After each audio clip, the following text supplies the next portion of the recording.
Hey everybody, we have Mango here eating, and we have Blueberry inside. They've both retreated back into their cage to rest a little bit because they're outside playing most of the day. There goes Mango.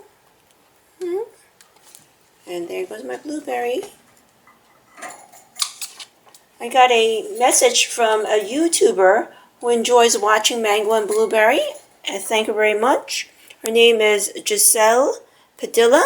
She wants to get some advice on getting a bird.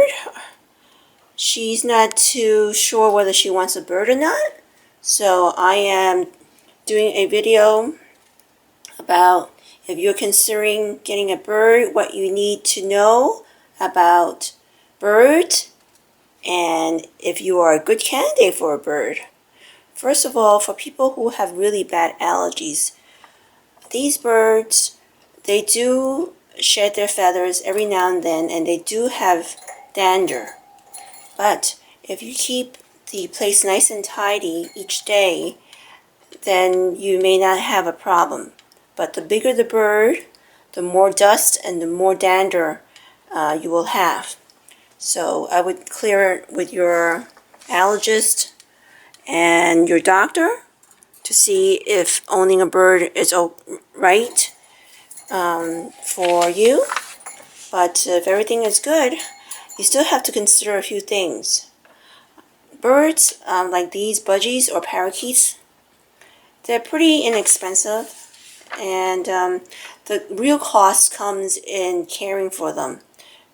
If you need to take them to the vet, the food, buying accessories like the perch that they stand on, you need several of them, and bowls of water to hold water, and bowls to hold their food, feeders, different toys, a swing, different types of activities in their cage so they won't be bored. And of course the cage, you need to consider what size cage you can afford and how many birds you're going to buy.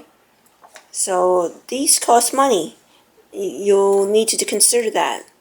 And another question to ask yourself is, are you going to be responsible for the bird? Because you got to clean these birds up, because they would poop, they would get food all over the place, inside, outside the cage. So you need to clean up after them. They need fresh water every day, and that goes with the territory of being a responsible pet owner. So if you're ready for that, then that's great. Another question you should ask yourself is, are you away at school most of the day? Would the bird be alone? Or after school, do you go to your own activities?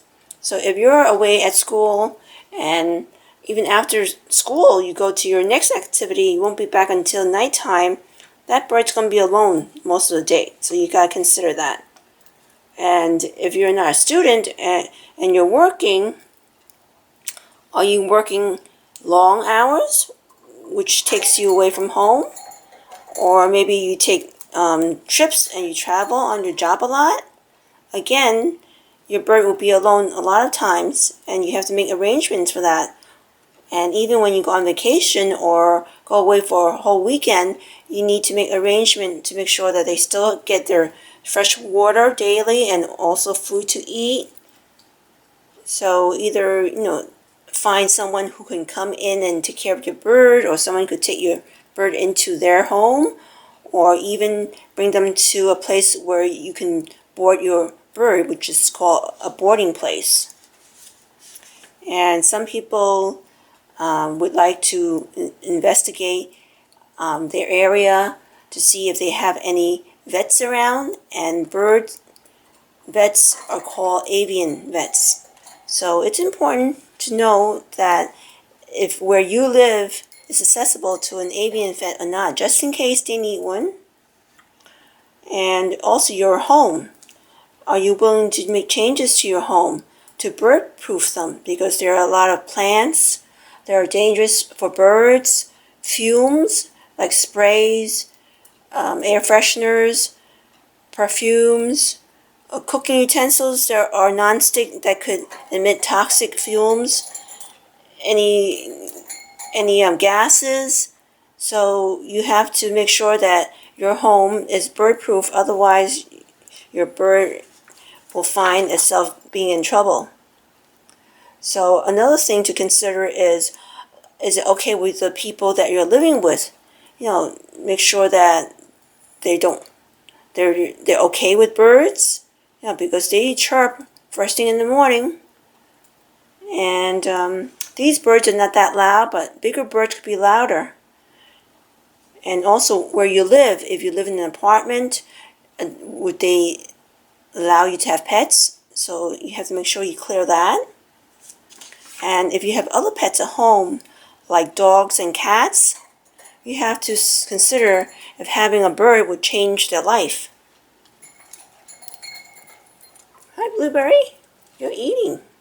I guess it's dinner time. Yeah, it's a little after 5 o'clock. Yummy. But anyway, these birds are lots of fun, but they're a lot of responsibility too.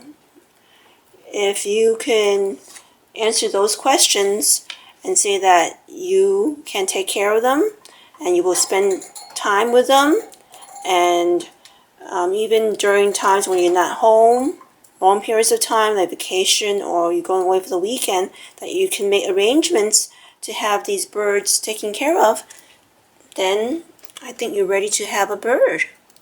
Yeah, birds live a long time. These budgies can live up to 10, 15 years. I've known a budgie that even live up to almost 20 years. So it's not something where you buy one day, play with it a lot, and then the next week or weeks to come, you're bored with it. So it's not that case that these are just throwaway birds or just toys that you can just put aside. They're living and breathing, and some of the bigger birds, they live 30, 40, 50 years, and many of them outlive their owners too. So birds are lots of fun, but there are lots of responsibility. You need to know what you can provide for them, and this way the bird and you would be happy. But these birds are really, really fun to have, very, very entertaining. But of course, you got to do your part too. What's Mango doing?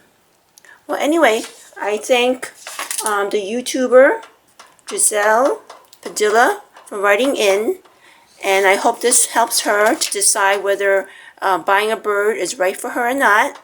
So it may not be the right time now, but maybe later on in life would be a good time. But thanks for writing in. Ooh, and you two are finished eating. Time to play again. Mango's on my right, blueberries on my left. Bye.